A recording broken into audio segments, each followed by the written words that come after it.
Hey, Miss Brandon's class. Today we're going to be reading Wemberly Worried by Kevin Henkes for our read aloud. Let's get started. Wemberly worried about everything.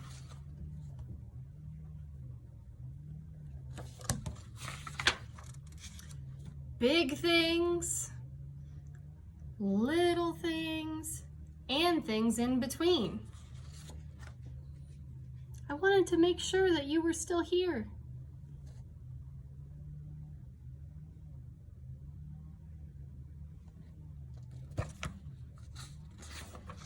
Wemberly worried in the morning, she worried at night, and she worried throughout the day. "You worry too much," said her mother. "When you worry, I worry," said her father. "Worry, worry, worry," said her grandmother. "Too much worry."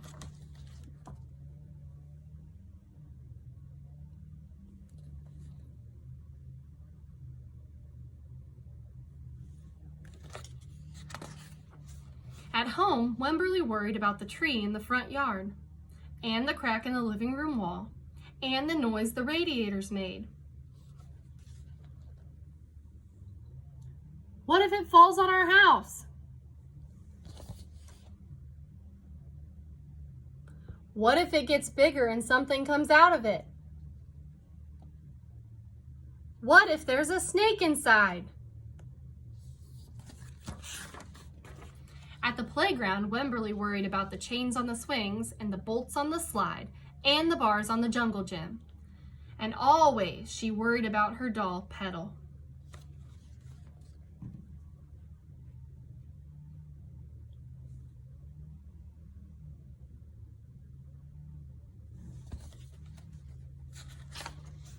"Don't worry," said her mother. "Don't worry," said her father. But Wemberly worried. She worried and worried and worried. When Wemberly was especially worried, she rubbed Petal's ears.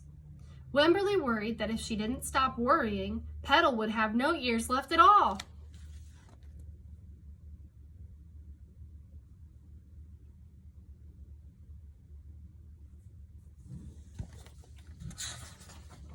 On her birthday, Wemberly worried that no one would come to her party. "See," said her mother, "there was nothing to worry about." But then Wemberly worried that there wouldn't be enough cake.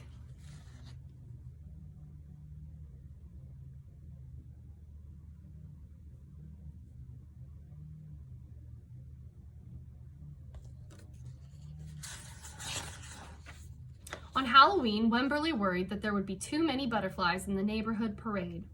"See," said her father, "there was nothing to worry about." But then Wemberly worried because she was the only one.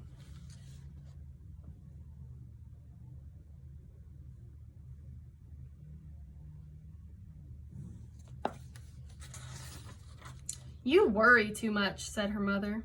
"When you worry, I worry," said her father.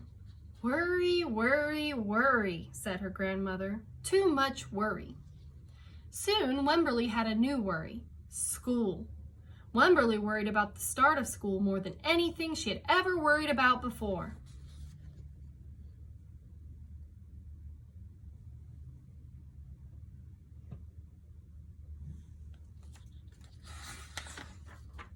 By the time the first day arrived, Wemberly had a long list of worries.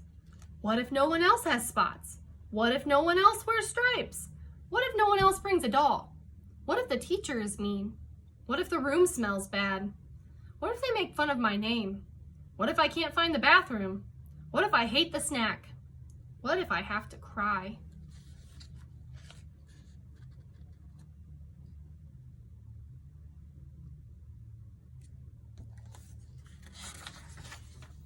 "Don't worry," said her mother. "Don't worry," said her father. But Wemberly worried. She worried and worried and worried. She worried all the way there.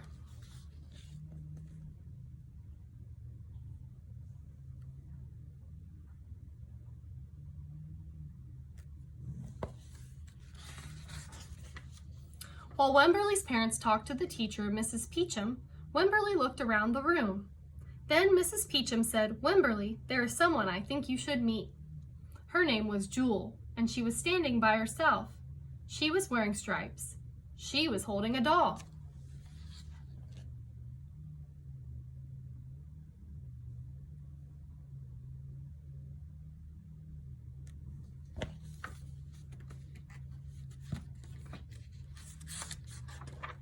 At first, Wemberly and Jewel just peeked at each other.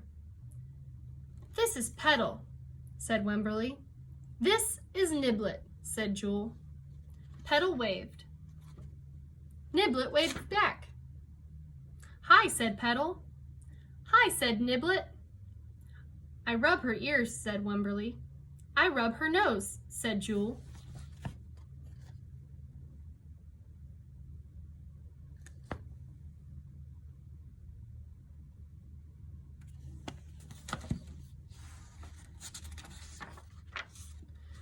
Throughout the morning, Wemberly and Jewel sat side by side and played together whenever they could.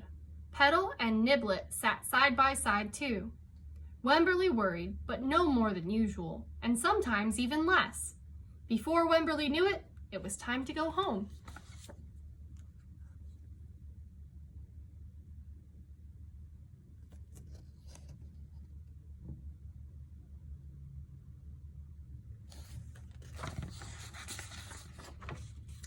"Come back tomorrow," called Mrs. Peachum as the students walked out the door.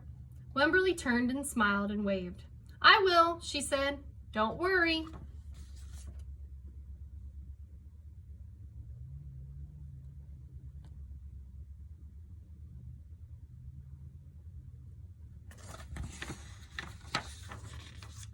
The end.